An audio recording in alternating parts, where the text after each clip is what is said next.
All right, hello everybody. Welcome to the live stream today. Unfortunately, Josh is unable to be here today. He is currently at home getting some well-deserved rest. But today we'll be making the classic Pong game, right? Like that nice, simple game with two paddles on the side and the ball that goes back and forth and bounces back and forth.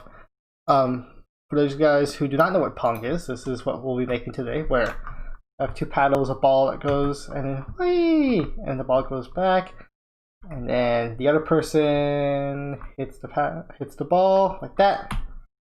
Nice and simple. So to get started, we're going to have our canvas right here. Let's go ahead and make this more rectangular. So it's like a 600 by 400 here. And we're going to start by making the players, right? This will be like a local multiplayer game of sorts.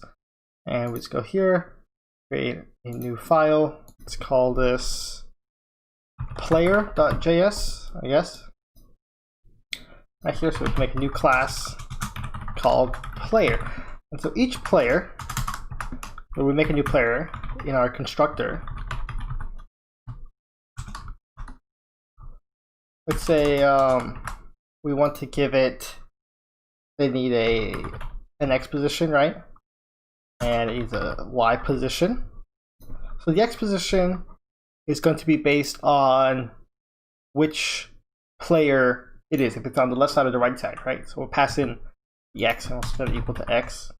And the Y position will just be some sort of starting position. So we can just say that's like 100 or something. It doesn't really matter where the players start because they're able to move around. We also want the height and width of rectangles, right? So this is height. So let's say this is 50, and we want the width of the rectangle as well, or the paddle rather. So we can say this 10, and we can adjust these as necessary. Right here. And then we're going to make a simple show method. So whenever we want to show the ping pong paddle, we're just going to draw a rectangle, and we're going to start at our X position, go to our Y position, and it's going to have the width and height that we specified.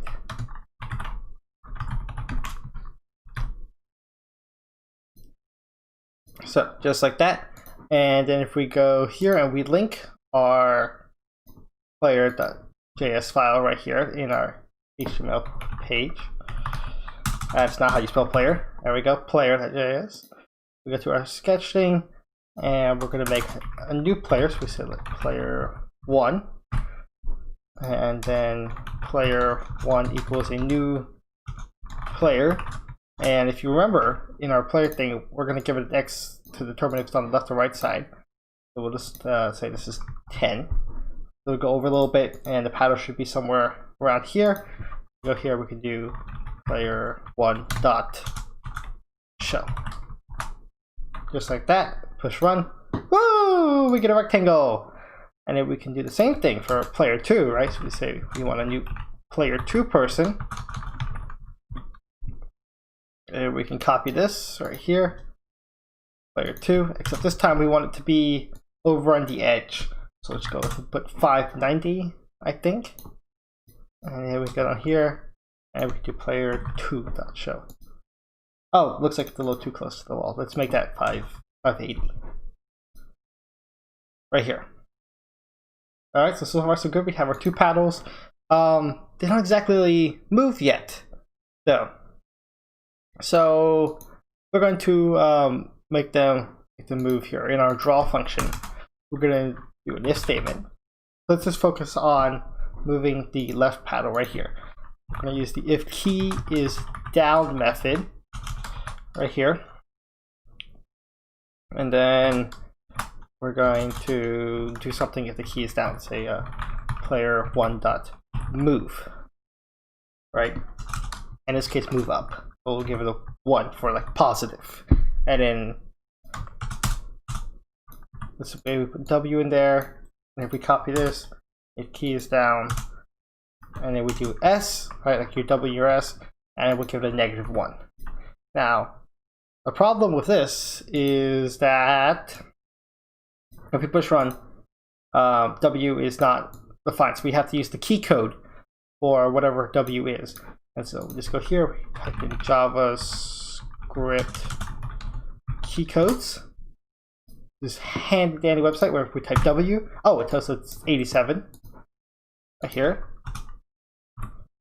And then if we type S, we get 83. So that's the key code we want right here. So 83, if we push run, it works. Except now it doesn't remove it. So let's go ahead and write our move method in here. So move, we're going to take in our positive or negative thing, so telling it to go move up or down. And all we're going to do is just change the height by some value. So let's give it a value change by speed, essentially. So 5.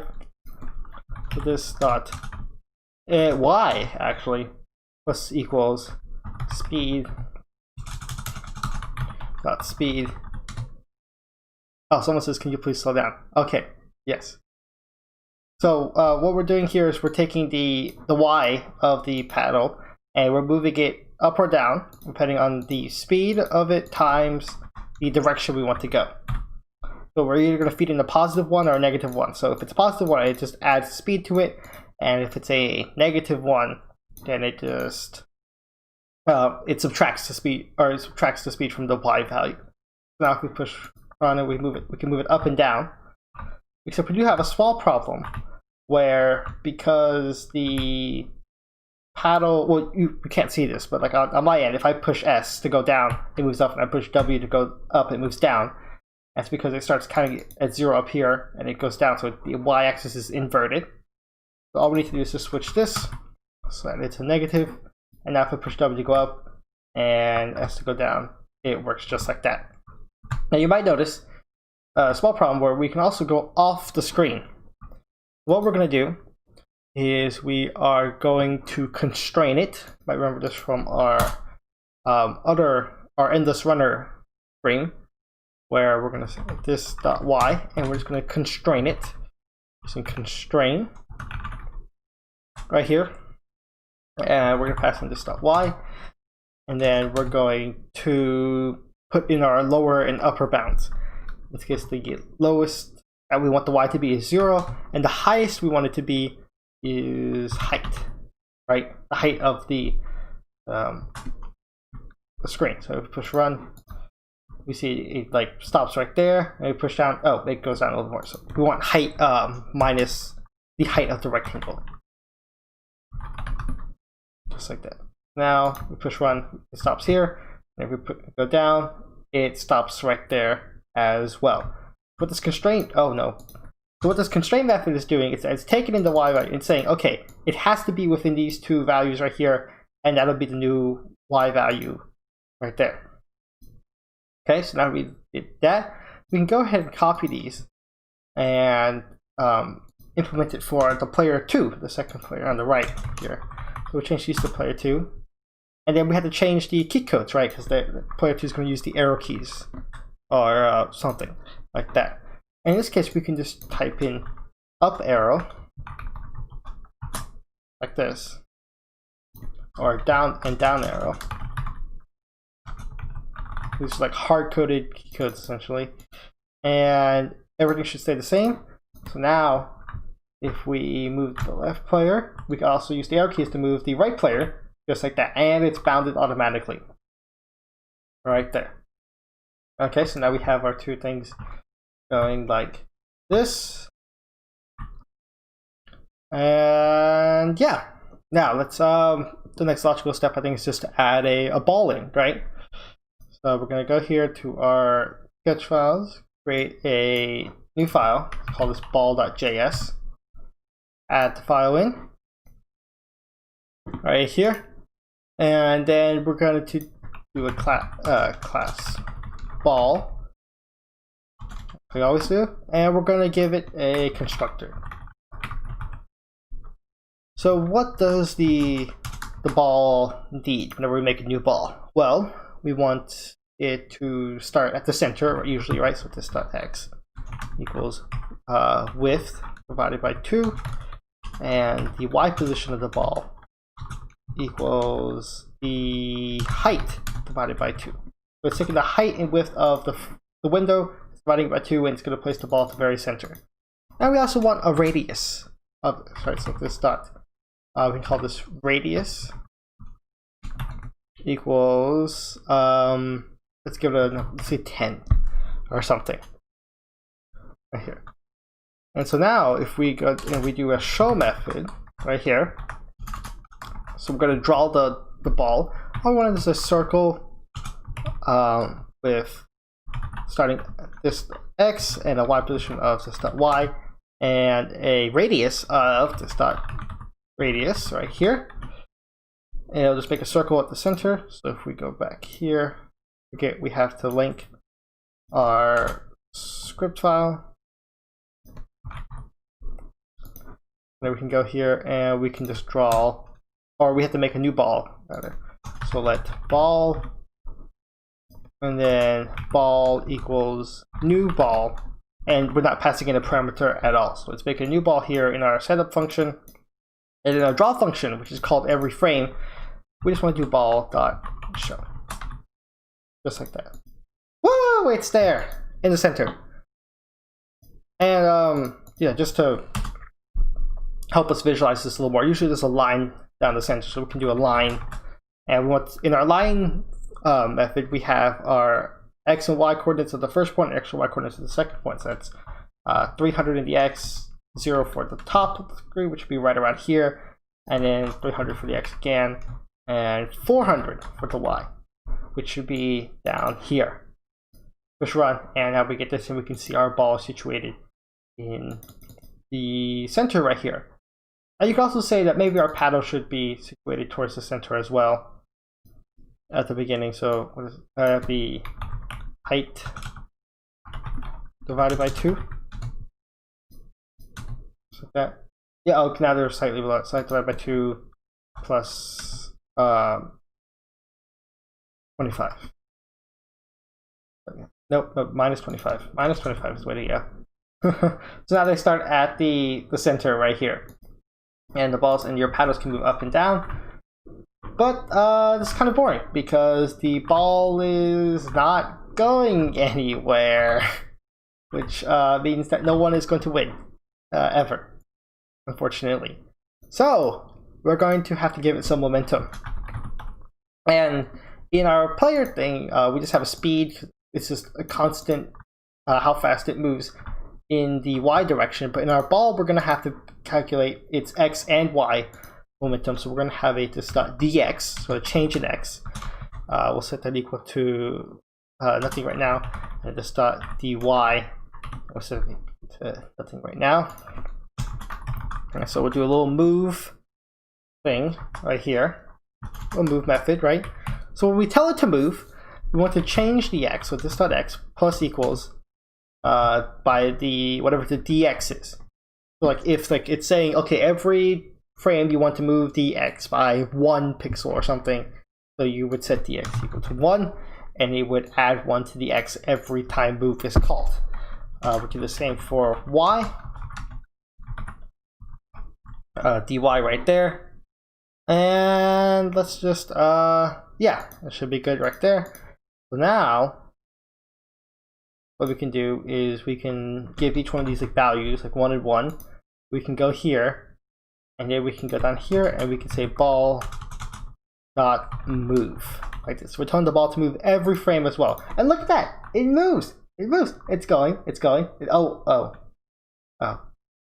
Okay. So you kind of have to make it so that the ball bounces off of the edges, at least the top and bottom edge. And so what we'll do is we'll go here, and we just want it to bounce back up, to invert the y movement, right? So if it's going down at a certain rate, we want to bounce back up with equal momentum. All we have to do is say if this dot y, right? So if the y position of it minus the size is less than 0. So if the ball gets up here, let's say like its center is right here, and the top of it, so center is like at 10, yeah, and then the side, so that means the top of it is at 0. Right, so that's why we're subtracting this dot size. It's less than 0, or it's at the bottom, so it's heading down here. The radius, or the center is like right here, and the radius extends all the way down here. We want it to also recognize that it's touching the bottom. So this dot y plus this dot size is greater than the height. Then we want to invert the y velocity. So we say this dot dy equals this dot dy times -1. So it's going down, and as soon as it gets close to the line right here, it'll go back up, essentially, right? Because we're inverting the y velocity. Now if we push run, like, okay. Oh no, it did not do that. Why did it not do that? That is a great question.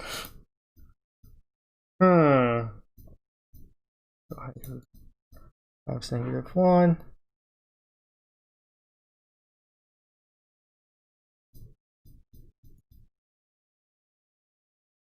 Okay. Let's try this again. Why is it not working?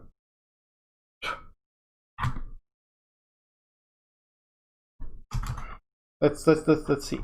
What if we print this dot dy and we see if it's ever calling this if statement right here. So it's 1, it's 1, it's 1, it's 1, it's 1, it's 1, it's 1, and it's still 1. Which is strange because this is y plus this plus size is definitely greater than the height.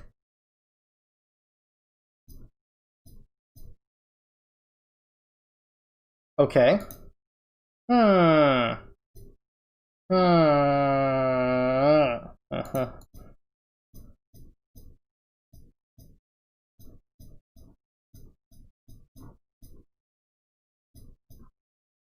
What happens if we print like hit bottom or something? Does it ever hit the bottom? Okay, so it gets here and it should print hit bottom, but it does not print hit bottom, which is very strange.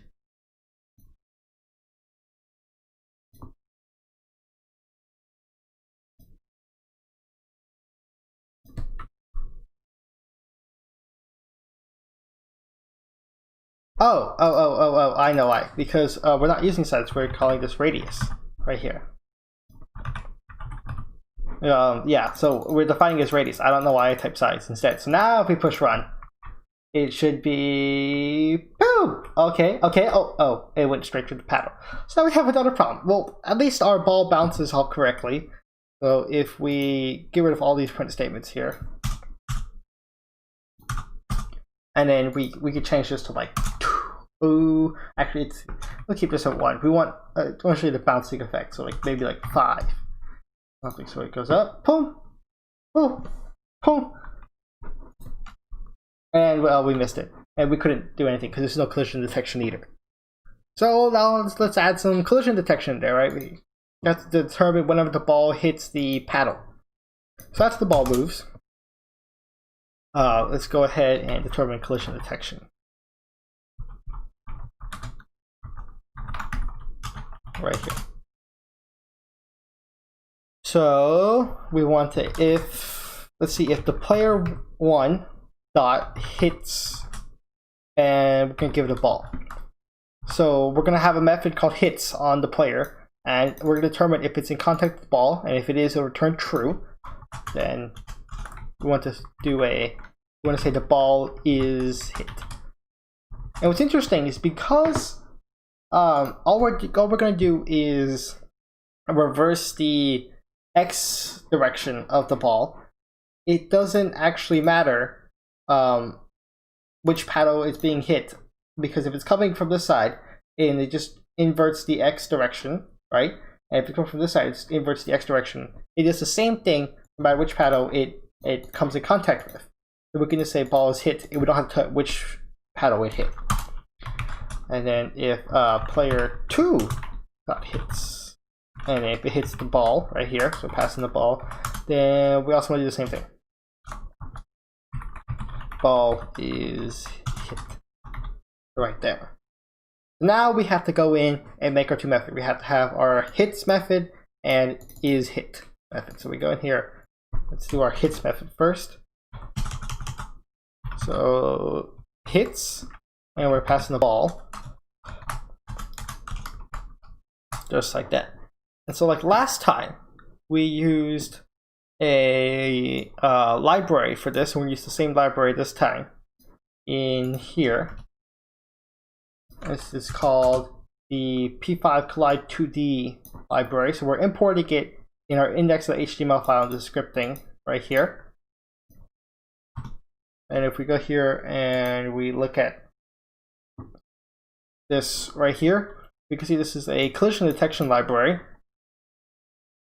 So if you want this is the link to the whole file. It's not too long. And we're going to scroll down, and we want to see if a rectangle and a circle is colliding, essentially, right? So we're going to use this collide rect circle thing. We input the coordinates of a rectangle, the first 4, and then the coordinates of a circle, the last 3. We go here for a player thing, hits ball, and essentially we want to return the value of this. So if it's true, it'll return true. If it's false, it'll return false. Our rectangle rather is determined by this sequence right here, the same one that we feed into the rectangle making thing. So we can just copy and paste that in here. And then for our ball, we can go here and we can copy this. This defines the circle of the ball, and we can just copy and paste that into the last story right here. Okay, so now if we push run, it's great, it's great, and oh wait, I missed it. Okay, let's see. Woo, okay. And it hits it, and it doesn't really do anything because our isHit method still does not, it's not created. So let's go here. Let's make our isHit method. And for now, all we want to do really is just send the ball in the other direction, right? In terms of X direction. So we can just say isHit, and then what is this dot dx equals this dot dx times -1. So we're saying the horizontal momentum of the ball is going to go in the opposite direction now. Now if we push run, and we get ready, and we're up here. Wait, that did not work. Why did that not work? That is a great question. Let's slow this down a little.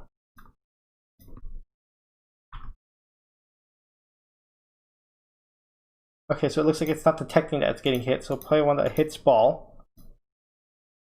So player, right, hits. It hits the ball. Want it to return, glide, rect circle. This is the axis, the width, this is the height. We'll just dot radius. Okay, it looks good so far. Oh, TT says Pong. Well, this is strange. Okay, let's see. If player 1 that hits ball, let's just print. If player 2 hits ball. Okay, so player 2, like if it goes there, hits the ball. Let's see. Print hit paddle. Oh, we need to put this in quotation marks.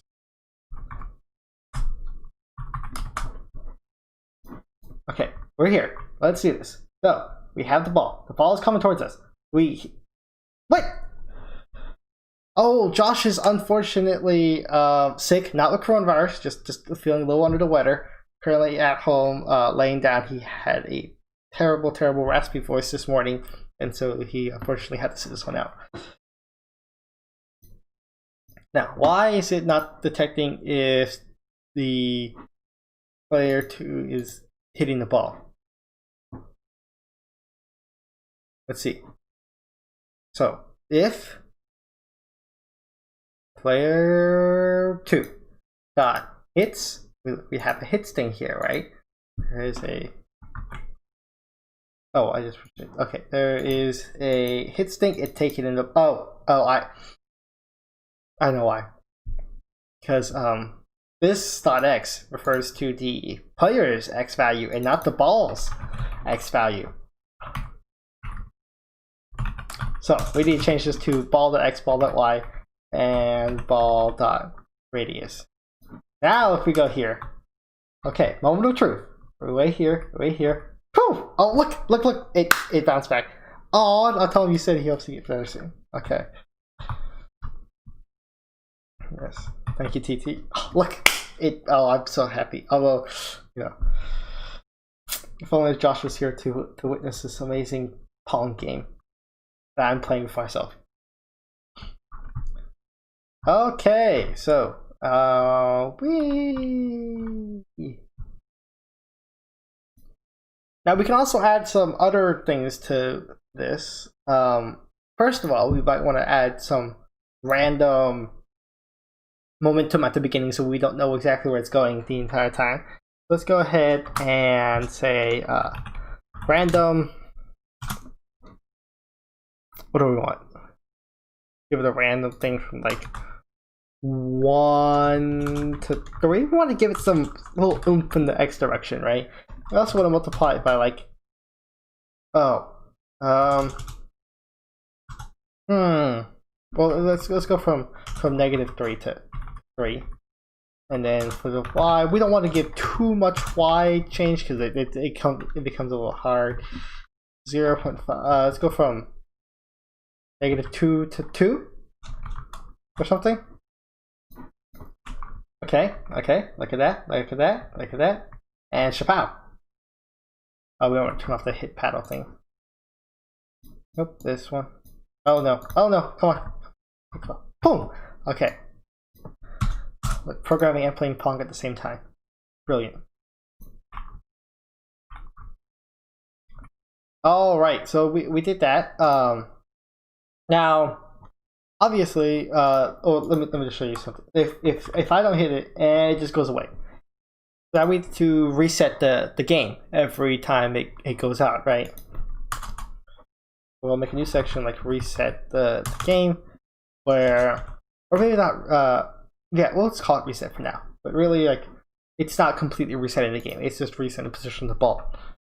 So if the ball .x value is less than 0, then we want to do something. And then if the ball.x value is greater than the width of the screen, then we also want to do something, right? And in this case, we might want to add a little score thing. So player 1 score. Ooh, let's just do score 1. Score 1 equals 0, and let score 2 equal 0 right there. So in this case, score 1. Oh, okay. If the ball goes through the left side, that means that the right player wins. So score 2 plus equals 1. And if it goes to the right side, that means that score 1 plus equals 1. Right here. And we can also put some text. So we have text, and we want score 1. And let's say, oh, where are we going to put this? It's a great question. Let's make the text size a little bigger. So text size 32. Okay, let's just try putting it somewhere random. Let's say like, how wide is this? Let's say 280, and then the y of like 10. And then we also have text scored 2, and we'll make this like 300. It's gonna look terrible. Oh, it doesn't look too bad, actually. Let's bump this down to like 30 and 30, and let's make this 270, and then maybe 310. Oh, look at that. So now if we play Pong, okay, we got this. Okay, so I hit it back, and my opponent's like, oh, I got this, and he misses. Oh no, Oh no. Oh, we forgot something. We have to reset the ball afterwards. We just gotta say ball equals new ball in this case. So it's like when we loaded a new ball at the beginning, this will just create a new ball in the center that has a random direction. And we can do the same right here. Now let's run it. So, okay. Oh, and he can't reach in time. Oh, look at that! Look at that. Okay.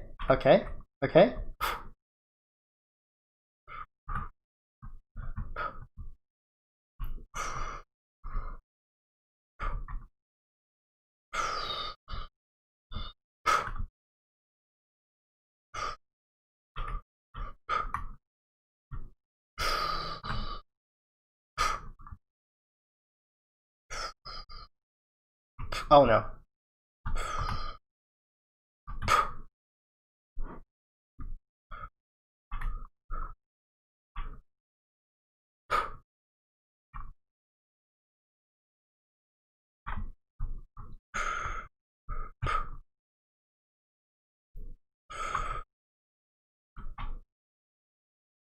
All right, so we got a little game going, right? And so now we can just watch this person lose, and look at that, it's 2-1, and now it's 3. Oh no, okay, this is a small problem I was hoping we would encounter, where the X momentum is very, very, very, very small. We can do is we can. Ooh, how are we gonna do this? Like, add a little bit. That still creates a problem.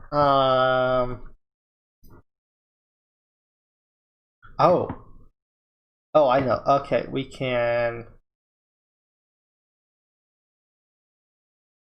I have no clue.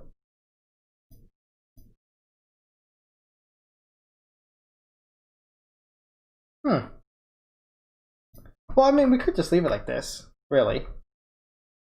Oh. And it'll go back and forth, but we do need to find a way to increase the X momentum a little bit. How would we do that? Great question. So that we don't get games like this where it's just very, very, very, very slow.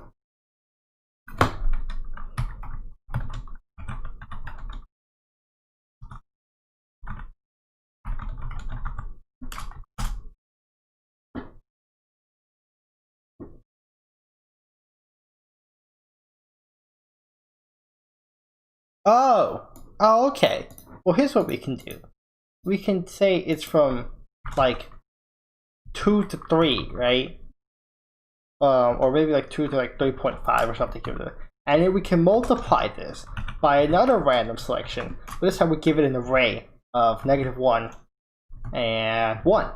So we're saying, okay, choose a number from 2 to 3.5 and then multiply it by -1 or 1. So that'll give us our yes and no's. Boom. That way we always get a ball with some sort of speed to it. Just like that.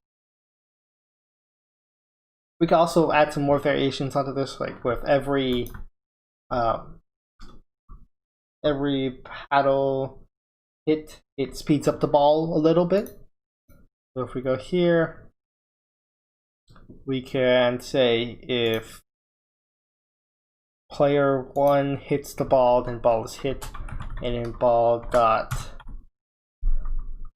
increase speed, like that. And we can do the same thing here. Right, so if player 1 hits so increase speed will just increase the X.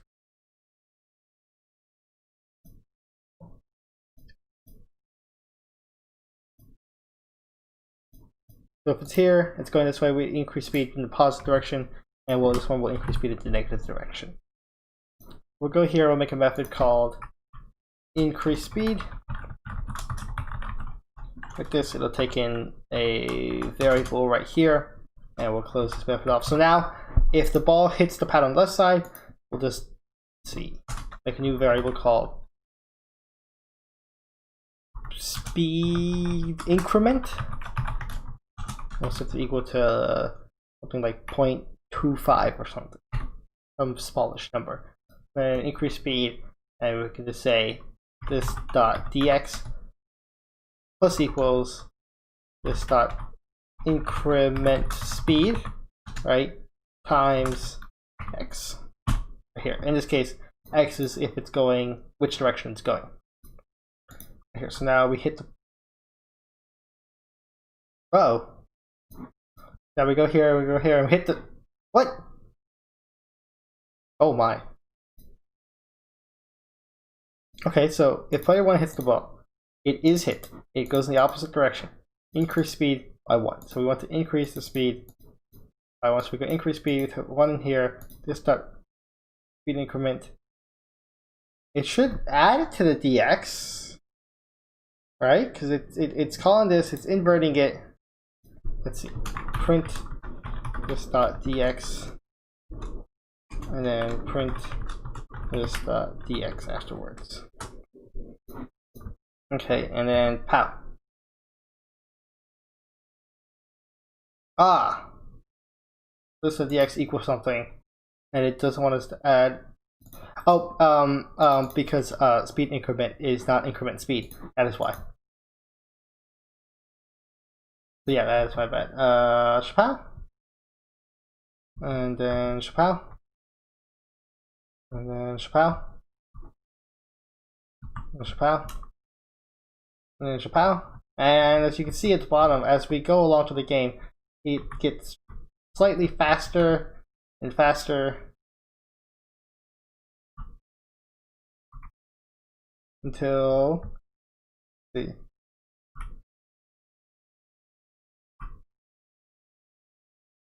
hello, Swako. Yes, we're making a Pong game today. So overall, the game is not too terribly hard.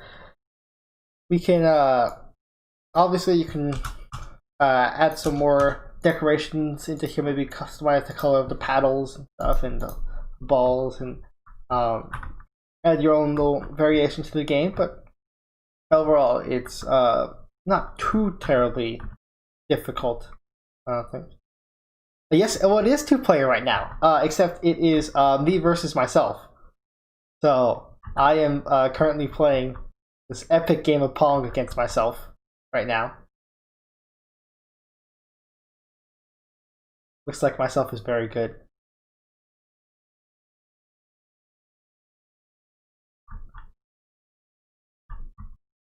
Whee!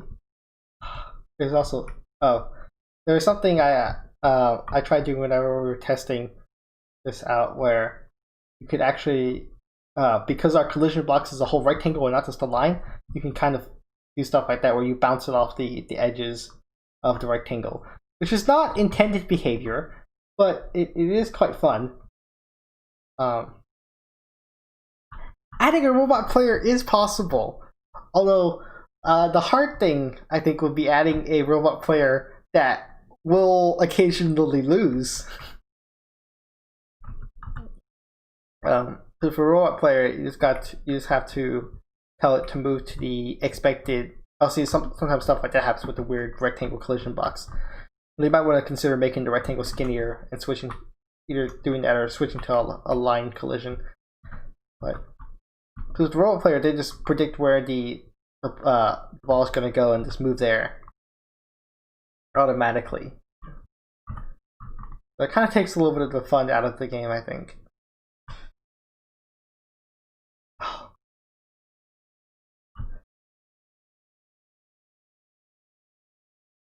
Yay!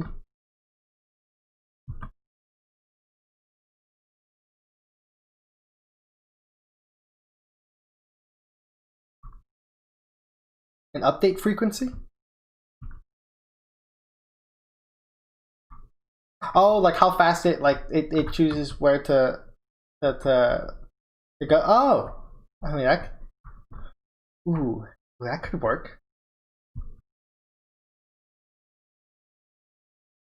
So we would have a robot AI player, and that player would be like this player right here, and he would just have update frequency. So every so often it would figure out where to go and it would move down a little bit.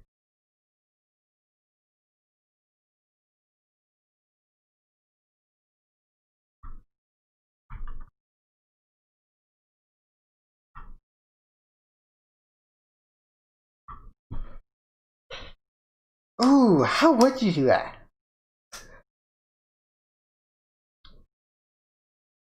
Well, even if you have an upgrade frequency, right? It's either like it gets there.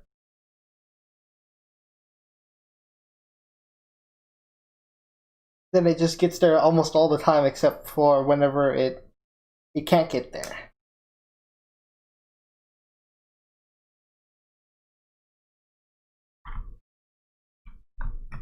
So it kind of like always wins until like a certain point, and then it just loses based on how far away it is from the current position of the paddle, and it just gets, yeah.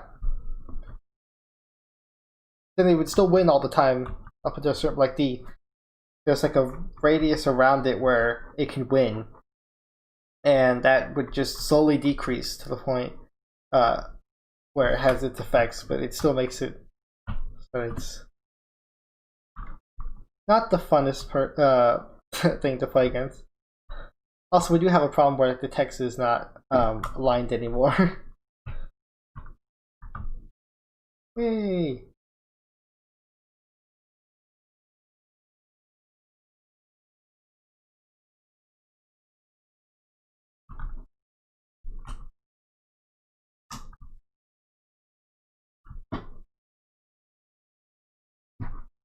But anyways, I think that's all we have for today's stream. We'll be back again on Wednesday next week with some more fun stuff. Hopefully Josh will be back then. So just no more questions. Until then, everybody take care.